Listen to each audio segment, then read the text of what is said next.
Hey folks, if you're from the Quad Cities, you know that there's been a lot of discussion here lately about the zipper merge. The zipper merge is a simple concept that the Department of Transportation is recommending that when there's a traffic jam that could potentially go on for miles, such as what we're seeing with the construction of the I-74 bridge, they're recommending that all lanes of traffic advance as far as possible and then begin to merge together like a zipper, hence the zipper merge. Now, I got to be honest with you, this is a brand new concept. I've never heard of it before. I don't know if they did new research, maybe they were exposed to new data, maybe somebody just came up with the idea. Maybe there's the proliferation of social media just making me more aware of it, but I'd never heard of this before.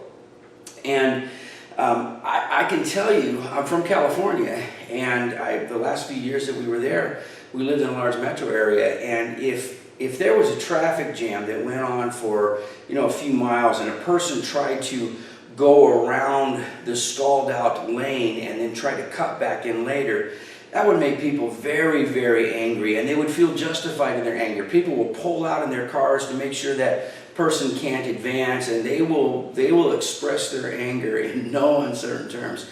And I was one of those guys. I felt justified in my anger, and I try to keep people from doing that because I felt like, hey, I'm being a good citizen. I'm staying in my lane of traffic. I'm being patient, and then this chump is trying to go around and then cut back in later. I'm not gonna. I don't think that.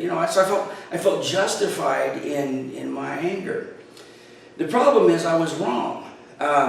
Apparently, my whole concept of how traffic should behave when there's a traffic jam was wrong data. Apparently, it is appropriate behavior to try to move the lines forward and then merge them in later. So it was a blind spot for me. I don't know if things change, there's new data, whatever the case, I was wrong in that. It makes me ask myself the question, what other zipper merge issues do I have? What other concepts that are deeply held convictions that I have and that I feel justified in, but that I'm wrong in?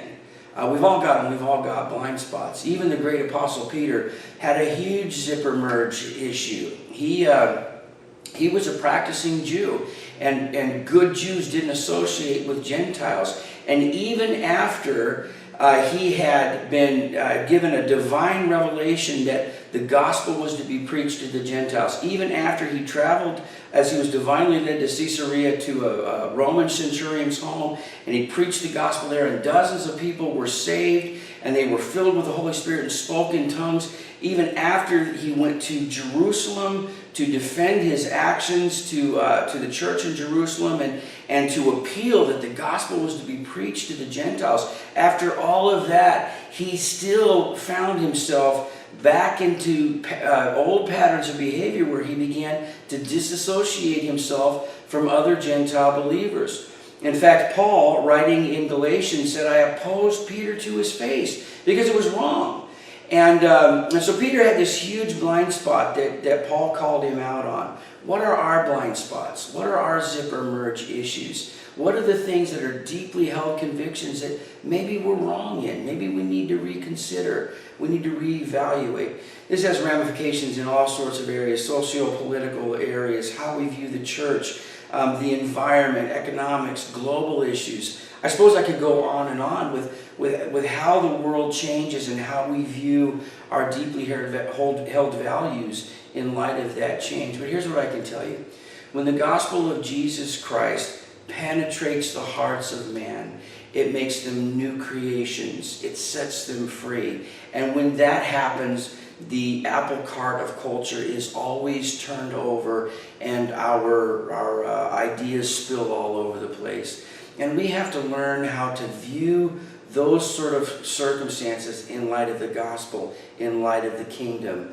What are our zipper merge issues? We're going to talk about that this Sunday. I hope to see you at 9:15 and 11. Thanks for listening. Here's what's coming up at Crosspoint Church. Men of Crosspoint, have you attended a men's breakfast? They are held on the fourth Saturday from 9 a.m. to 10 a.m. This is where you can enjoy a man-style breakfast and a man-style message, all for you. Hang time for our youth, 7th through 12th grade, is the last Sunday of the month. Come connect with other students and have some fun. Make sure to sign up in the foyer.